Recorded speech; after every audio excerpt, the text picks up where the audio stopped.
Hello, everybody, and good evening. My name is Tamsin Rose, and I am the moderator for your session this evening. And today we're going to be looking at the issue of plasma and the changing dynamics of plasma in Europe. Why are we talking about this? I'll explain in a little bit why this is so important to Europe. But while I do that, let me also remind you how you can engage with us. This is a debate, and we have a panel of speakers who will share their initial ideas, but then we depend on you to share your questions and your ideas. You can engage with us on Twitter using the hashtag FOEdebate, and we look forward to receiving your ideas, and I will put your questions to the panel. Those of you who are joining us through Zoom, you need to write your question or your comment in the chat. If we're going to call on you, at that point you will need to unmute and put your camera on. So those are the two ways that you can interact with us. So what are we talking about? Why are we talking about plasma now? So just to give you a little bit of the context and the facts and figures. There are about 300,000 patients in Europe who rely on plasma-derived manufactured medicine products. And they are life-saving for them or life-maintaining. These are often rare or genetic conditions that they're dealing with. We also have 1.5 million blood donors in Europe.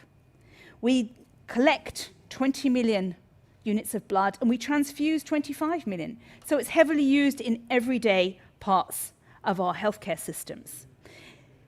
But it's also important to recognize that there is a difference between blood and plasma. That the plasma that we use to make medicines and others can come from two different sources. It comes from blood donations through a process called recovered plasma. But it also comes from specific plasma donation, which is called plasmapheresis. In any case, it doesn't really matter how you get the plasma. The point is, in Europe, we don't have enough of it for our own needs, for the medical needs that we have at the moment. And demand is rising for a range of immunity-derived issues. We need more. For chronic disease management, we need more. And the COVID pandemic has had a big impact.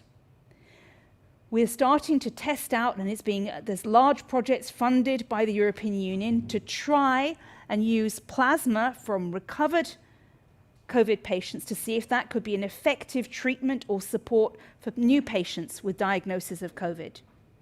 But of course, we're living in a time of social distancing. Much of our healthcare systems were closed to non-urgent treatment. Areas where we would normally collect blood or plasma, so we would have or plasma collection centers, were closed because people couldn't physically distance. Or the numbers of people that they could process were reduced because of the need to create distance. So for these reasons, the situation that before we were clear we don't have enough of a supply of plasma in Europe for our existing needs, that situation was exacerbated as a result of COVID. So where are we now? How can we ensure that in Europe we have a sustainable supply of plasma for our needs?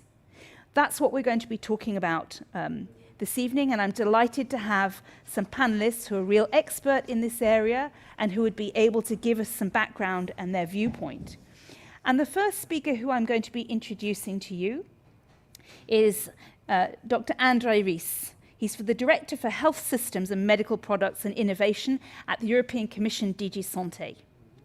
And the question I want to ask him is, of course, we're all aware of the legislation that covers blood collection and donation. That's the Blood Products Directive, which is now about 20 years old. And a lot has changed in the past 20 years, not least technological change and medical understanding of what we can use for it.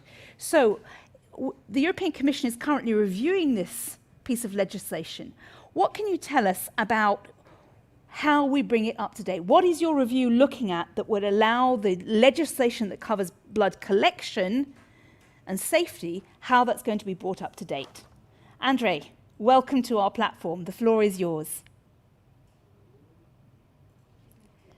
You're muted, André. We can't hear you. I am not muted according That's to better, my. thank you. Oh, it's Great. fine. Okay. That's excellent. Go There's ahead. delay in the connection. Good evening, everybody. Good morning, Thomas, and thank you very much for invitation to this important debate tonight. So let me maybe start from the questions. What we have done so far. We did evaluate the legislation which was concerning the blood tissues and cells. So two important parts of our regulation is supposed substance of human origin area, and we have number of kind of gaps defined. If you see the evaluation, you will find 5 different gaps, but and shortcomings in legislation. I would like to focus on one of them, which is very much relevant to the discussion of today. The topics concern the assuring adequate and sustainable supply of blood tissues and cells to Europe, emphasis especially on plasma, as is also product to manufacture medicinal products. Evidence was presented, and I'm sure a number of viewers today know that how it's important and our dependency on US and so on. So this is the evaluation. Then of course we try to see how we can respond. And finally, there is an agreement that the work program of Commission 2021. We include the revision of Directive 2002, and which of course is having number of provisions which we have to rating, or maybe most probably red draft and so on. This will start, with in the old spirit of the better regulations. We go to the impact assessment, so there will be momentum now to start also to interact with number of stakeholders and get the input to our process. So I think this is where we stand on legislation part. But at the same time, we try to be active in the kind of non-legislative part. You already mentioned our involvement through the current available money both from the research program and SC funds to help with the first collection of plasma from reconvalescent patients, but at the same time, help with the evidence to support the potential use of the reconvalescent plasma or medical products coming out of this studies in patients, in COVID treatment. Okay.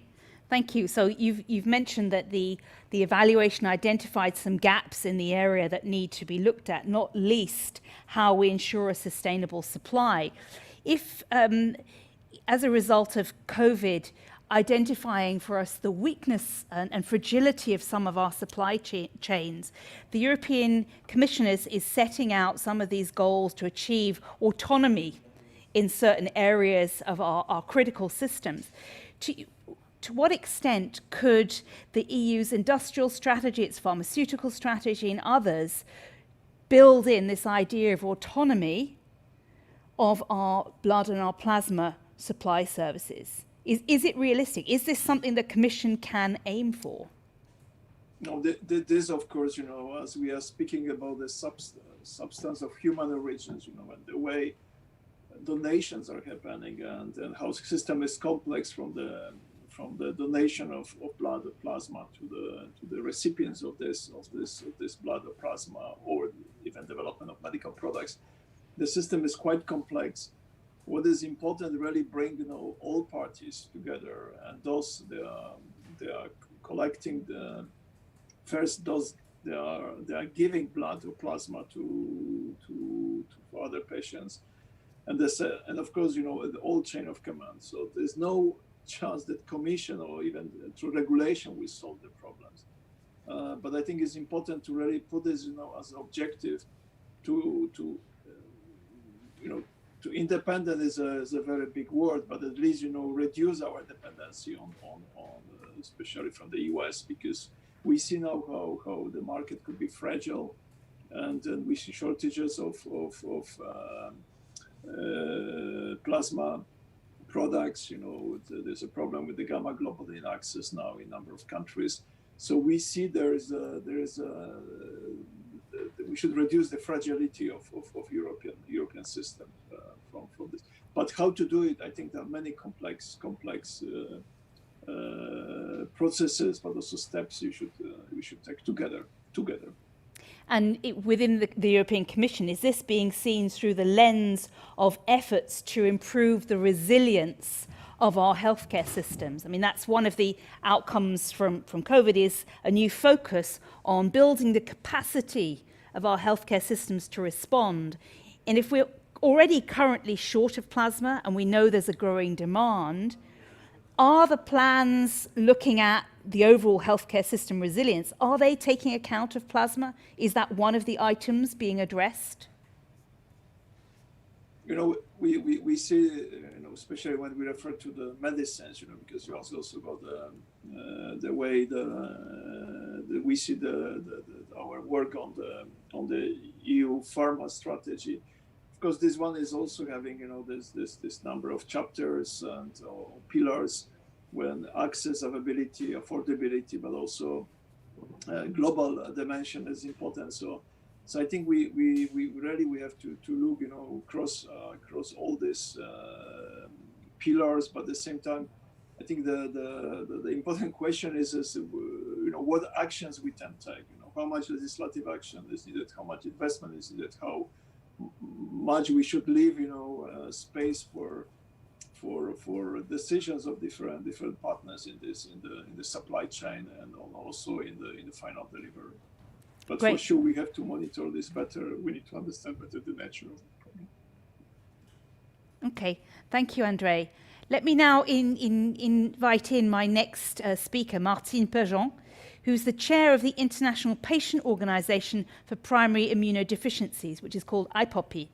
Martine, André has just mentioned that in Europe today, some patients are experiencing difficulty of access to immunoglobulin treatments. So tell us, from the point of view of patients, what's the current situation? If you're a patient dependent on a plasma product, where are we seeing some of these gaps, and what's the reality of that for patients in their lives? Martine. Thank you very much, Tamsin. And of course, I'd like to thank the organizers, Friends of Europe, for inviting me to take part in this session on a very important topic, a high priority topic for the patient community who relies on stable supply of their medicines. Primary immunodeficiency is a group of over 430 rare diseases affecting the immune system. They affect adults and children alike, and they vary in severity, but for a large majority, they are life-impairing and life-threatening conditions. A majority of these patients need lifelong replacement immunoglobulin therapy and have no alternative treatment. Immunoglobulins are plasma-derived medicine products, and they are the driven product among the other PDMPs, plasma-derived medicine products. IG are not generic medicine, but biological, and there are different brands that will be tolerated differently by different patients. I think it's important to give this background to understand the position of the patient right now. In addition to this, IGs come from in different modes of administration, intravenous or subcutaneous, which also affects the tolerance and the quality of life of the patients. Something that is very important for our patient community is to recognize the need for individualist approaches so that each patient can benefit for the most suitable IG therapy. This also means that in a dedicated country, patients need to have access to a panel of these medicines. To make a long story short, what happens now for the patient? Those patients have a lifelong condition, which is a burden. Then they have a lifelong treatment. This is a luck, of course, but this is also a burden. And then when they hear about the risks that this treatment may stop, it is a risk, but you can imagine the effects such a risk has on you as a patient or you as a parent, especially in the COVID-19 context. What can we see right now? Patients are anxious, and for good reason, due to the deficit Europe has in plasma collection, and moreover, in the decrease on plasma plasma collection due to COVID-19, as you highlighted. And now we can see the first signs of the crisis. Patients face many different things, depending, of course, in the country where they live in Europe, but more or less they are all at risk. Some of them are told it will be difficult to get their treatment, just as a preventing message, but they are told. Some of them are told that they will have their treatment spaced out. So they will have their treatment every 4 or 5 weeks instead of having them every 3 weeks, for example. And some of them are told they will change the brand, which is an issue when it comes to tolerance. But of course, from the physician perspective, we think this is a good thing because it's better than nothing, but it's not optimum at all. And then changing of brand may also mean that you will change of route. And this has a big impact on the patient. For example, if you are on subcutaneous, for example, you have your treatment at home every week, every 10 days, it depends. Anyway, it comes very often, and this is at home, which is some kind of comfort. But if you need to get your treatment with IV, intravenous immunoglobulin, then in some countries you can get this at home if you find a nurse who will accept to accompany you. And in some, it's quite impossible. So you need to travel to a hospital that may be far. And also, we're still in the COVID-19 context, and going to a hospital is not optimum at all. Okay. And then the last change I would like to mention, because it's really important, the new diagnosed patient can't access to the new treatment because they won't have their share of treatment because of the lack. So, Martine, you've described just how devastating it can be to have a condition that is dependent on these medicines and to be told you can't get access or there are limits. If I had a magic wand and there were 2 things you could get the EU to do that you think would improve health outcomes or quality of life for patients, what would they be? Yeah, magic stick, I would hope that too. Well, Europe, as other world regions, does not meet the patient need for patients, but it's not new. It's not new. COVID-19 has clearly shed the light on the fact that if plasma collection is concentrated in only a handful of countries, and if something like a health or a political issue happens in one of these countries, this endangers the patients everywhere. It is a reason why more than ever patients ask for an increased supply and free movement of safe and efficacious plasma-derived medicinal products developed on robust, good manufacturing practices with the goal to meet patient growing needs. But to achieve that, the EU and other regions in the world, of course, must develop or strengthen plasmapheresis programs when possible, as this is the only way to increase plasma collection. Of course, Europe also must avoid wastage of plasma that still happens. Europe should build on experience and encourage the coexistence of public and private plasma collection to face the needed investments and benefit from existing knowledge and experience. Some countries in Europe offer good experiences in that. Great. Patient representative, last maybe, if you allow me, yes. Patient representative should be included in any decision making that would impact their treatment and potentially their lives. Moreover, any guidelines, policy, legislation should be based on fact and science, not on ideology. Thank you. So I've got the message clearly that we need to increase the plasma pheresis, which is the collection, and we need to stop wasting it so that more is available and more sustainably. So let me now pass to Kathleen Che, who is a member of the European Parliament for the Committee of Industry, Research and Energy. Now, Kathleen, you come from a country, Hungary, which is one of the countries that is a large producer of plasma because you have quite a significant proportion of the plasma collections. But obviously countries are very different, and you sit in the European Parliament. Tell me what it's like, that you come from one country that has a very different approach, and at European level we have to find a consensus that meets the different social and ethical norms of different countries. How is this issue being seen in the European Parliament? Thank you very much for the invitation, first of all, and it's so good to be here and listen to the inputs of the experts and also of the patient groups, which I'm sure will be very crucial for the years and months ahead of us. Let me just start by saying that when we think about health policy at the European level, I do believe that we are at a crossroads, because the COVID crisis clearly pointed out that we have too little Europe in healthcare. And before that, a lot of countries, a lot of leaders would argue that, oh, health is only a national competence and the EU doesn't really have to do like anything with that. And now we see the problems here, the problems with coordination, the problems of reliance on external actors, the problems that come with the health inequalities within our community. And I can only hope that in the coming months, we will do whatever we can to fix it.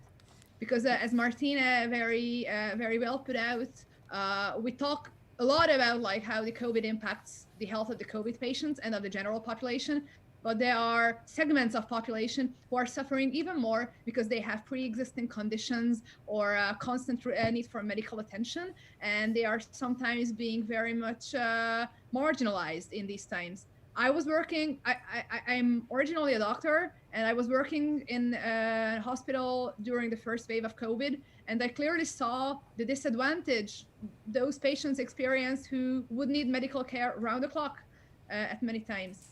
But coming back to your question, I think the best thing Europe can do is to play a bigger role in harmonization of exchanges, facilitating coordination, and also harmonizing guidelines. For instance, my country, Hungary, is really doing well in the plasma donation field, but this is partially due because we offer remuneration for plasma. And I know that this is a very, let's say, difficult ethical and safety debate also in the medical community, whether we should do that or not. But one thing is for sure, we need to move closer to each other at the European sector, and for that, EU coordination based on the inputs of experts, of patients, is really essential, because we rely on each other. We see it now more than ever before. And the method basically that we should be using for this is to have better guidelines, to revise existing directives, whether if they are fit for the future or not. And I'm very happy to see this is happening, but also funding. And let me just point it out that right in this moment, the negotiators around the next multi-annual financial frameworks are still sitting around the table. And we in the European Parliament, we fight hard for getting more funds for health, getting more funds for research, and innovation, so that we can meet the existing needs of our population also in the field of plasma, because we could be the world leaders in research innovation if we put enough attention to that, but for that we need the resources. So I hope that the talks today will end favorably, so that we can move forward towards greater harmonization and also a greater look into why we have these unmet needs and how can we fix it. So I'm very curious on see these evolving, but it's very clear that there are waste inequalities in Europe and a lot of unmet patients' needs, and we cannot only rely on national governments to fix it, because it's quite clear that they hasn't done so far such a good job, and this is even more visible in the wake of COVID. Okay, thank you for that. And again, interesting to hear your perspective, having gone back into hospital to treat frontline patients during COVID. And it is clear that we need Europe to do something. Quite what it will do is the next big question. But it's exciting to hear that there is still an opportunity that the European Parliament is still fighting to get more money and funds allocated to health. And just as a reminder to our audience, if you want to say something, if you want to ask a question, or please use the chat function in Zoom so that we're able to hear from you and possibly pass the floor to you, because I'll be opening it up in about 10 minutes. Okay, so now let me pass to the next speaker on our agenda, Catherine Hartmann, the Executive Director of the European Blood Alliance. Now, you represent the non-profit blood establishment sector. We've heard from our earlier speakers, we have this problem. We don't have enough of a supply to meet the needs, particularly in the area of plasma-derived medicinal products, which are life-saving or critical for patients with specific needs. And we've heard the reality of what it's like for patients when they hear they may not have access to the supply they need. So how does your sector, the non-profit blood establishments, how do you think we could increase the supply of plasma in Europe? Thank you, Tamsin. And thank you to the organizers and to have us representing the blood non-for-profit sector here. I will answer your question, but first I would like to reiterate what previous speakers have said. There is an increased need for plasma-derived products as new therapeutic use are discovered and as a consequence of a growing elderly population. And since the 1980s, the EU countries had steadily increased their plasma collection by non-for-profit institutions, typically the Red Crosses or state-run bodies such as the EFS in France or Sanquin in the Netherlands or hospital-based blood centers.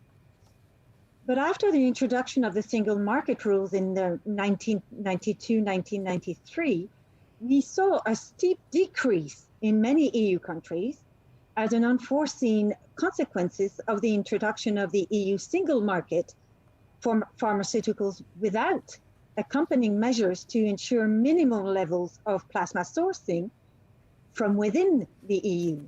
So when we were increasing our collection, suddenly we saw a decrease corresponding to the single market creation. So overlooked consequences that do not exist for chemical-derived pharmaceuticals are the import of cheaper plasma from outside the EU, the development of plasma collection by private operators based on a model of remunerated, or you could call it compensated, high-frequency plasma donation.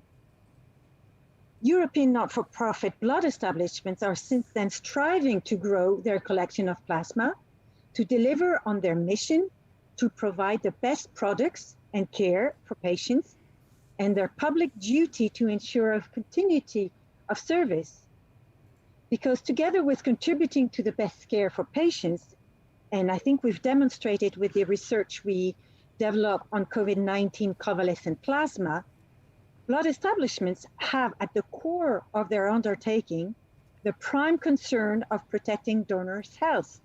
And all increase in plasma collection will be performed with a high level of donor health vigilance. This means that an increase will be achieved with a larger donor base rather than an increase in donations per donor. We think that plasma must be considered as a strategic service and should be protected as such.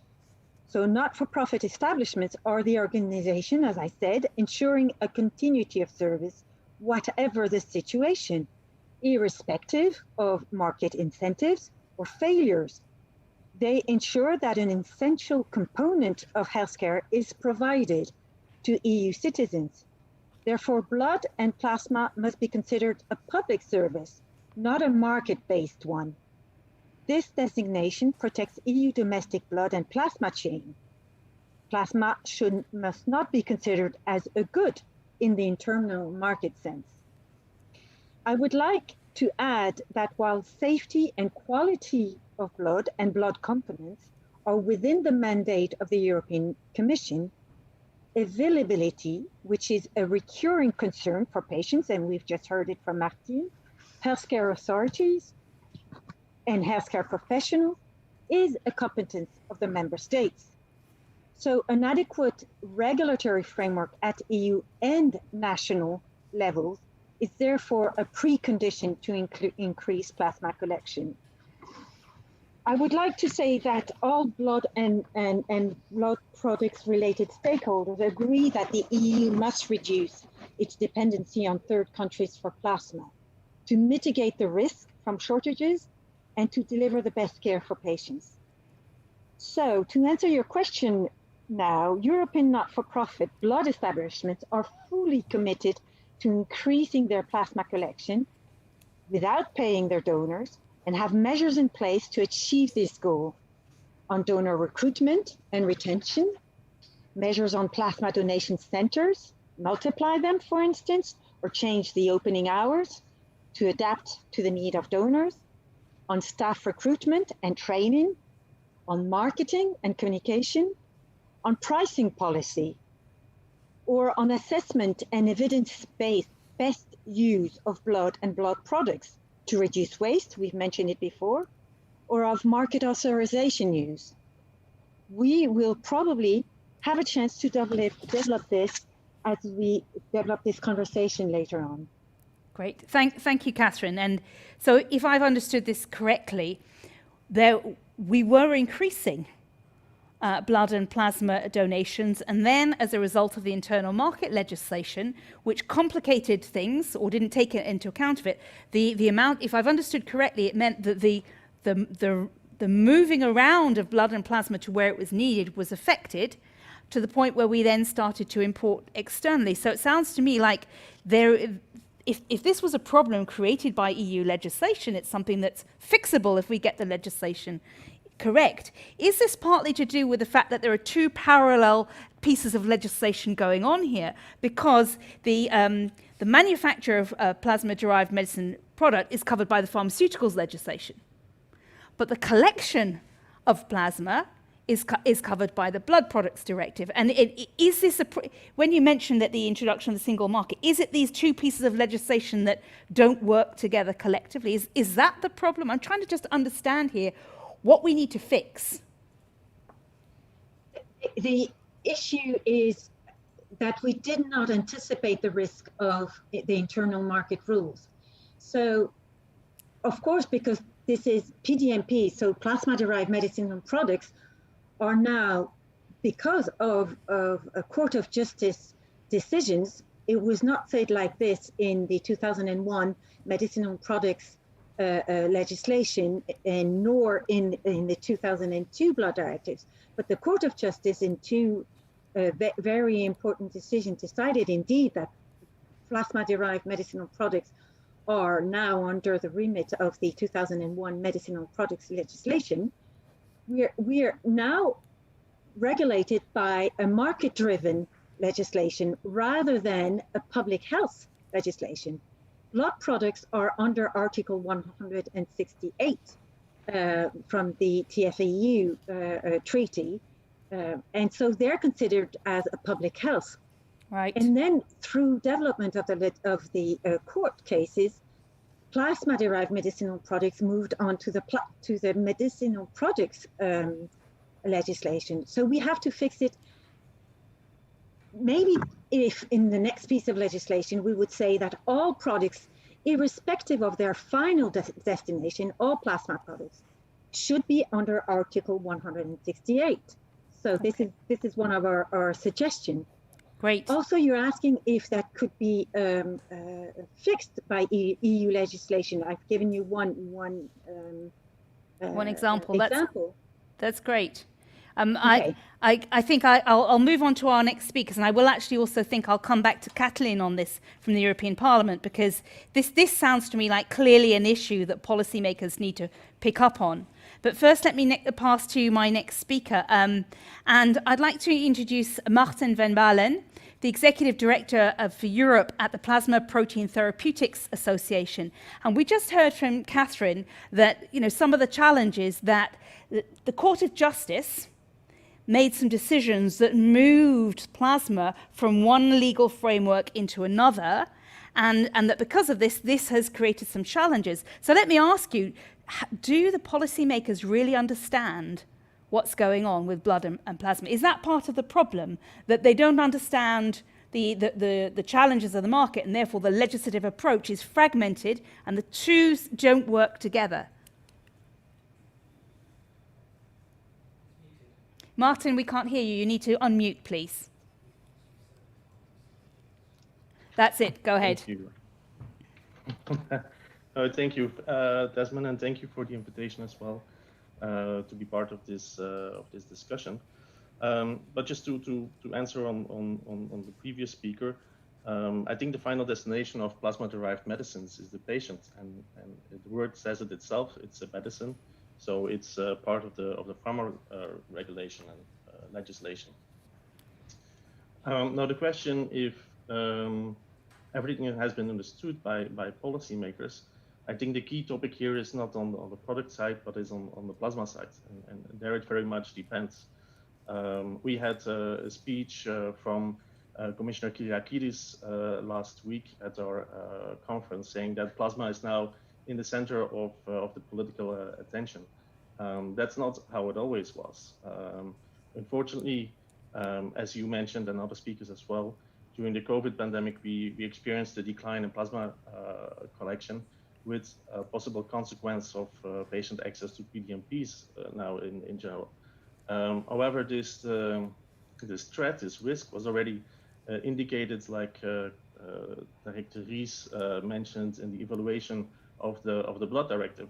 Unfortunately, we needed a pandemic to put up the political awareness on the agenda. But the main barriers are indeed, like Katlin says, also a mix between EU and member states, because plasma collection and how it is being collected at the moment is regulated at the national level, and there are many barriers in place which cause that the public sector often has a monopoly for collecting plasma in the countries. At the moment, we are only allowed as a private sector to operate in 4 countries. So Hungary was mentioned, but there's also the Czech Republic, Germany, and then Austria. And actually, in these countries, 3 times more plasma is collected per capita compared to other countries. I think this is the issue that needs to change, and the European Commission can take a role in here, because we have 23 member states more to open for private sector to be able to collect more plasma in those countries. And very often they look at each other and they look at, okay, who's going to be first? But here there is a role for the European Commission to take a leadership, and I think that was also mentioned in one of the discussion. We need to have more health in the EU, or the EU needs to be more involved in health. I think here the European Commission can really take a leadership. Okay. So how do you think that we could, is it achievable to try and get sufficiency, autonomy in our plasma supplies in Europe? Yes, I think it is. There is a need to collect more plasma in Europe to restore a global balance, actually. And there, plasma is global, medicines are global, and at the moment we don't collect enough plasma in the EU. We are for 37% reliant on US plasma. And as I mentioned, in the countries where we are active in Europe, we collect 3 times more plasma per capita. Also on a solid donor base, taking into account a lot of donor health aspects. Now, the public sector, on the other side, has over the past 10 years not contributed anything to the growth in plasma collection in Europe. As you noticed, they have been struggling since the 80s already. So I think it's really necessary for the private sector to be involved here, to open up those monopolies. And another good example of how you incentivize donors is by allowing, for example, compensation, like it's always also indicated in the Blood Tissue and Cells Directive, to collect more plasma in Europe. Okay, thank you. I'd like to come back to Kathleen Che, if I can, because we've found here a fundamental challenge, which is on what basis do we see plasma? Do we see it as has been put forward by the non-profit blood establishments, as a public good, and that it should be regulated as such under Article 168 on the basis of a health product?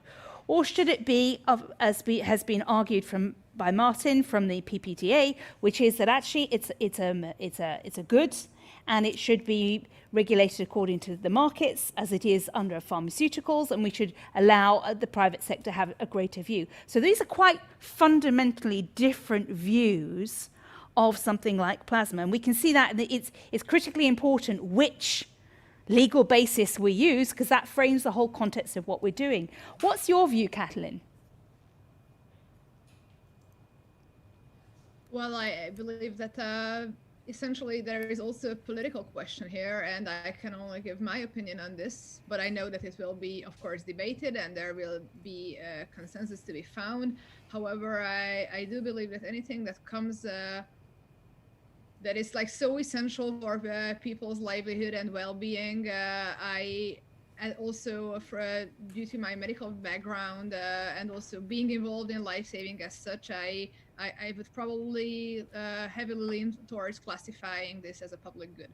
Of course, we need to create the conditions under which businesses are incentivized in like getting involved in the system and production and all that. But I think in that regard, but this is only like my personal opinion here. Of course.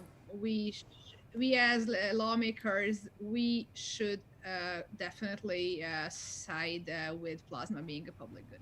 Excellent. But I know that there are like very different layers, like legal and of course, all but the, like that comes around it. But for me, yeah, plasma is a public good. Is a public good. Okay, at this point I'm going to open up the floor because I know that we're starting to get lots of input here, and we've already got a couple of people lined up to speak. But feel free if you've got a question or a comment, if you've got a viewpoint, please feel free.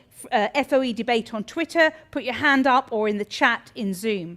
The first person I want to bring in is Paul Strengers. He's going to be coming in from Zoom. You can unmute yourself, Paul. Welcome.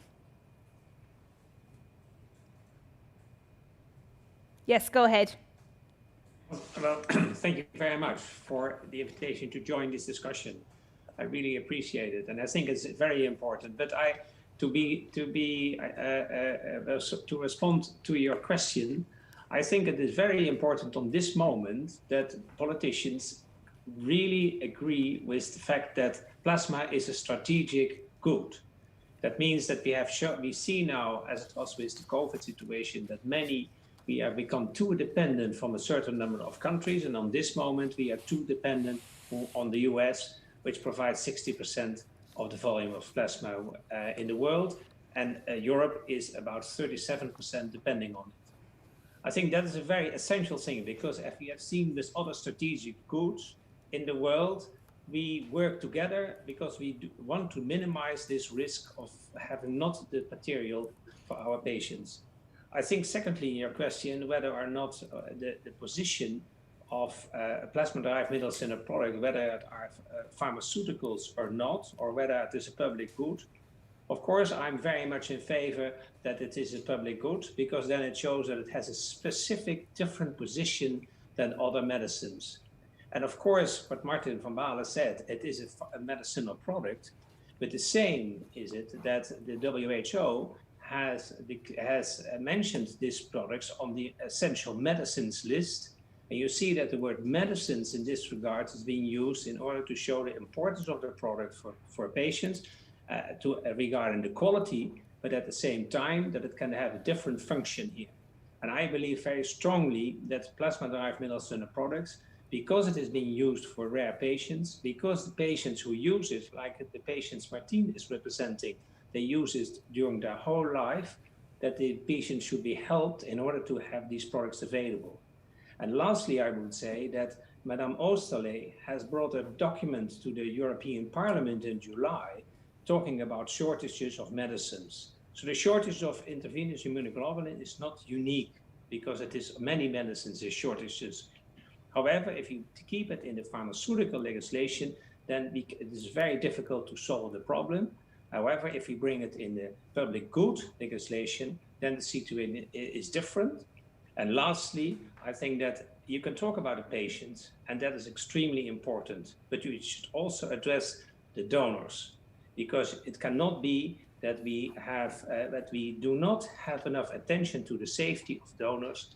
And at the conference on the evaluation of the EU legislation in tissue and cells in October in 2019, in the final report, it was very clear that that aspect should be addressed by the European Commission.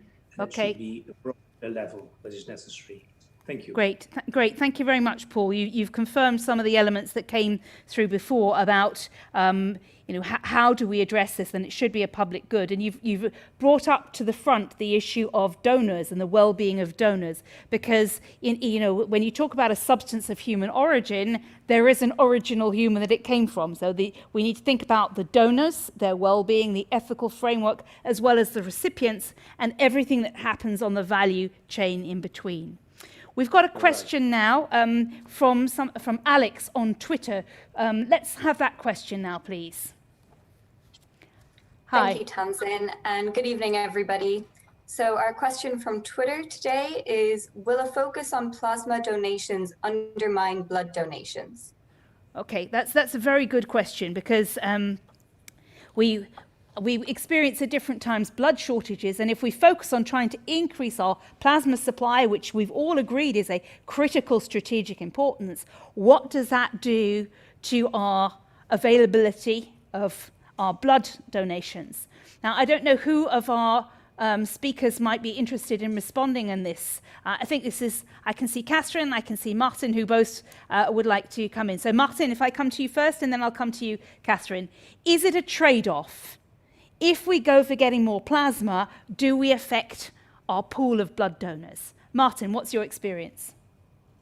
No, it does not. It has no effect on crowding out. That's how the phenomenon is called. So the claim is indeed that when you have compensated plasma donation, that you take away blood donors, but that's not correct. We have data from the Czech Republic, for example. They've started in 2007 with their first privately owned plasma collections, where also compensation is included.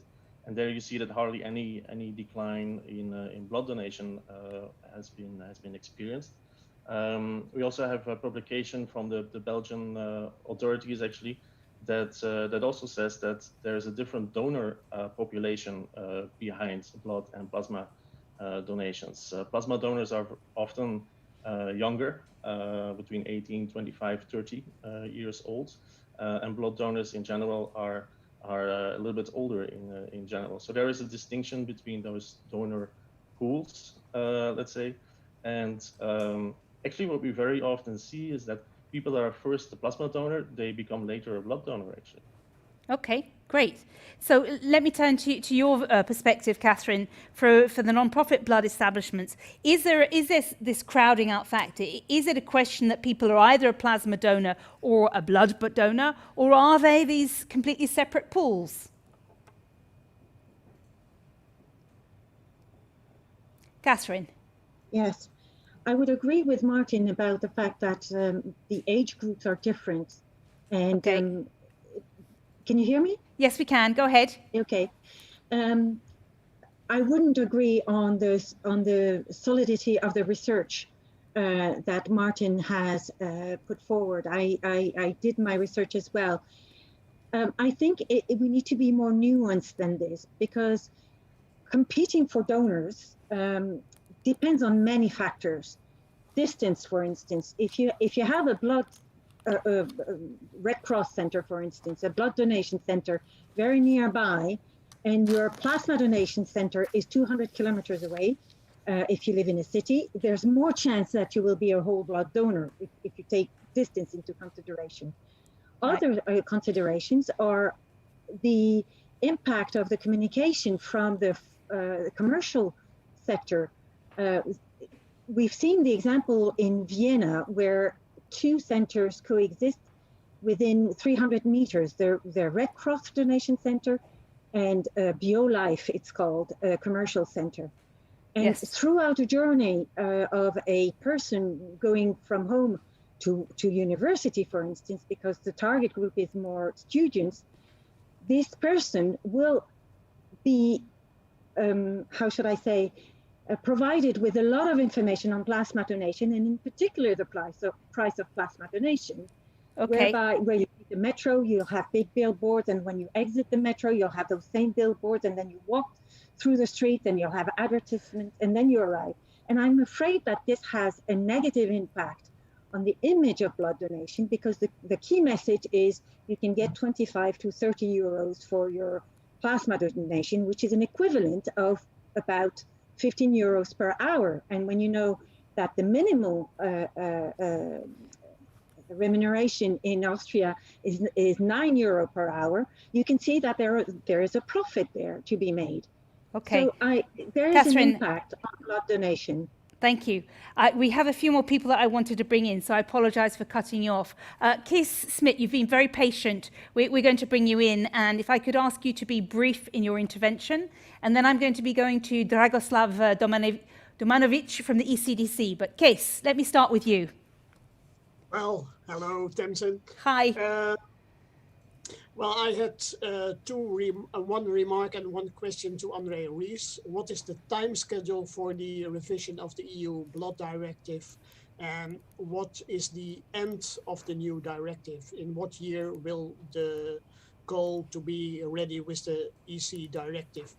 And I think that the problems with plasma that we are looking now today for is not new. New is that we now have a shortage of plasma because of IVG and the uses of immunoglobulin. But I think that in the 80s, 90s, we also experienced the problem with the plasma supply, because then we had a large number in the hemophilia community of hepatitis and HIV viruses. Yep. And so therefore the hemophilia community switched to recombinant products. And I think the immunoglobulin community also has to think about a new technology to solve this dependency from plasma products. Okay, thank you. So we need to be looking at, new technologies. So part of the problem also needs to be looking at the technology and the products themselves. Thank you. I'm going to bring in Dragoslav Domanovic from the ECDC, and I'd just like to remind you that we are counting down. We've got just 9 minutes left in our conversation, so if you could be brief. Dragoslav, unmute yourself. Good evening, everybody. Thank Excellent. you for giving me the word. But I wanted to actually raise a question which has been pointed out by Kees, that is it possible in the current situation to increase production of affordable recombinant products to cover part of the needs which we need now in plasma-derived medicinal products? Right. Okay, thank you. So you've actually brought in a new element to our conversation, because you've highlighted that perhaps some of the problems for patients who in accessing products isn't so much the supply of the raw ingredients of plasma, but it's actually the production of affordable recombinant plasma products. So you've again identified a complexity in this chain for us to explore. Let me now pick up on some of those elements. We had a very simple question for André, and I don't know if he's able to answer that for us. André, hopefully this is a simple question. The timescale of the review of the European Blood Directive, when would we expect to see the new legislation in place? Do you hear me? Yes, we do. So the plan is 2021. So we start, as I speak, we finish evaluation, we publish result. We are preparing inception impact assessment. What is important, we should bring, as many evidence as possible, and as many ideas as possible to the solution, because this is what we think is better regulation. Is we are not going to write down this directive because you have good ideas. We write this because we like to base on facts, on number of interlink issues and ideas. So everybody welcome to contribute. This is why I really would like also to use this opportunity to invite you to the debate. Okay. Just one warning. When I was Vice Minister of Health in Poland many years ago, it was almost 20 years ago, I was told that technology will solve all these problems. After 20 years, we are maybe not in the same moment of technological solutions, but still technology doesn't advance so much as we thought, 20 years ago. Okay, so the short answer there is 2021, we might expect to see the new legislation coming in place once we've got input from all the stakeholders, and that also, yes, we can call for better technology, but that's been an old call and it won't solve all our problems. We've just got a couple of minutes left, and I'd like to ask a couple of our speakers to come back and finalize for us. Let me come back to Martin, because we had a message there saying actually we need to be increasing the production of affordable recombinant plasma products. So I think that puts it back in your camp. Martin, how would you respond on that? I think the biggest patient group that is requiring plasma-derived therapies at the moment are people that are suffering from immunodeficiencies. And CES has a great benefit there, that there are other therapies available for hemophilia patients, such as recombinant products. There's also gene therapy that is on its way, and other monoclonal antibodies, for example. Unfortunately, for our biggest group, so who rely on immunoglobulins, there is at the moment no other solution available. And I think, like Professor Ries mentioned, technology, we like to have it moving faster, but we have to go in the pace that it takes, I would say. So the answer there is no. We need to have more plasma for that growing group of patients with immunodeficiencies. Okay. Great, thank you. So as we're coming towards the end of our debate this evening, let me summarize what I think we've learned and what we've heard.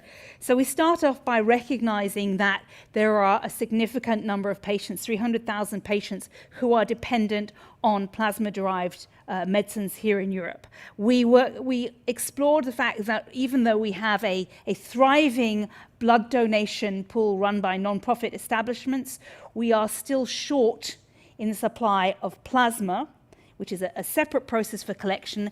It may partly be to do with the fact that plasma and plasma-derived medicines are dealt with by a different legal process at EU level than the legislation that covers blood collection. And it seems like the two should be connected, but those two pieces of legislation are founded on different parts of the EU treaty, which means they have different objectives. So this is an area where we need our policymakers to reflect and come back together and see what happens. We've also found out that we should be looking at plasma, and here's what we all agree on, that plasma is now in the center of the political agenda, having not been really very much part of discussions. COVID has focused our minds. So plasma is now being seen as a strategic issue, a critical issue. This is partly because we're exploring how plasma could be, from recovered COVID patients, might be of benefit for new patients with COVID, and it has encouraged us to see plasma and blood products more generally as an area where we need more research. We need more understanding of the value chains. We need to have an approach across Europe that both recognizes the unique cultural frameworks of different countries and allows a functioning system that for the private sector to also play a role in meeting this need. Because the one thing we can be clear, the demand for plasma is going to rise. So we have to find a solution. Whether the solution is going to be that we try and make it fully sustainable in Europe, or we see that we are part of a global supply chain in plasma and plasma products, and we try to play a role there in setting the ethics and the norms. We need to recognize that because plasma comes from donors, that there is a well-being of the donor as well as the well-being of the patient that has to be put in balance, as well as the ability of different actors, public or private, along that chain to meet these objectives and fulfill their needs. This conversation is not open, is not finished. We know that there is quite difficult conversations ahead about whether we should reimburse, whether we should compensate, whether we should remunerate, what is the money or the value behind the individual products. And so this is a conversation that will go forward. In our last few minutes, I could ask each of our speakers, what is the one big idea that you would like to see at European level? As a result of our debate and the further contribution, what's the one big idea where you see Europe has added value? We have the political focus on plasma for the first time in a long time. The budget of the research and the health program is still being discussed, but it's certainly bigger than before, so we might have the resources to do it. We have the capacity. Our healthcare systems are working together in ways they haven't before. We're generating data and global connections for our patients to be involved in clinical trials. So there's a huge opportunity. What do we need to do more? And I'm going to ask each of our speakers to think about one big idea that they would like to share. So let's go back in the order of speakers I began with, and I'm going to start with you, Andre. What's the one big idea you'd like to see Europe do on plasma? And please, 30 seconds or less. You know, very shortly, for me, the one big idea is that we need to find a European denominator. You know, we are coming from different member states approach. We are coming from different experience. We have blood establishments, public, and also we have private operators. We should remember about that we should also protect our donors, make sure the supply chain is working. So let's balance all these things, and I hope, you know, as usual, from this incubation we'll get to the European good solution. Thank you. Let's work together. We need to find a European denominator. Martine, let me go to you. We asked you for two big ideas earlier, and perhaps I'm asking you now to turn that into the one big idea. What would you like the EU to do as a big idea? Martine. Yes, I think that we all agree on the fact that plasma is a strategic resource, and that should lead us to overcome the usual debates, think out of the box. And I think that there is a need for patient-centered policy making on PDMPs. Okay, thank you. Patient centers in the way that we approach the PDMPs. Katalin, if I could invite you to share one big idea that you'd like the EU to pick up on in this area.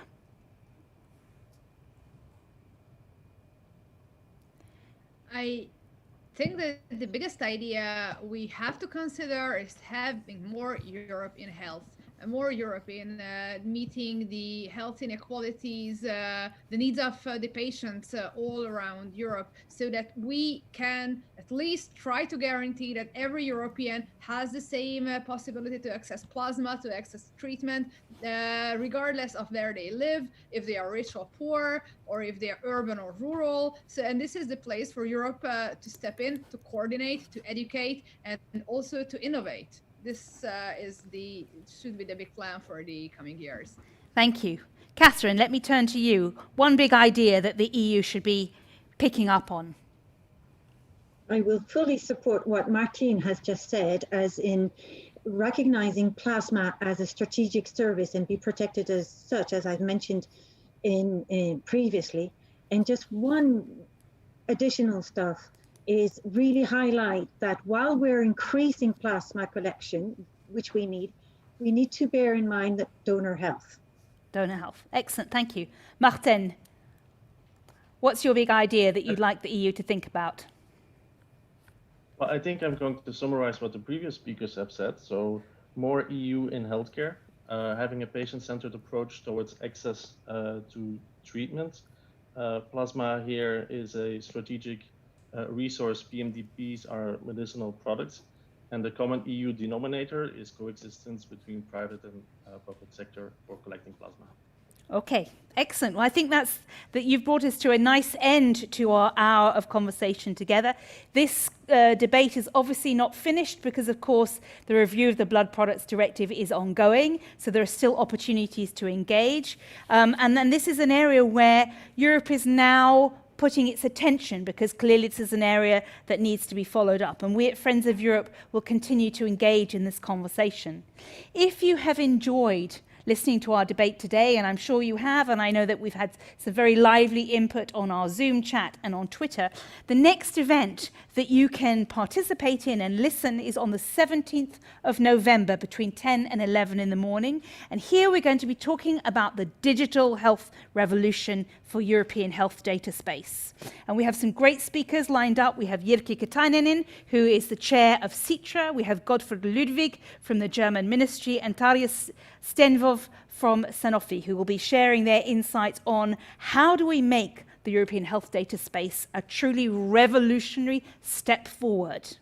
So thank you very much for participating. Here at Friends of Europe, we enjoy engaging with you. We're interested and committed to the idea of Europe mattering to European citizens, and there is no area of their life more important right now than good health.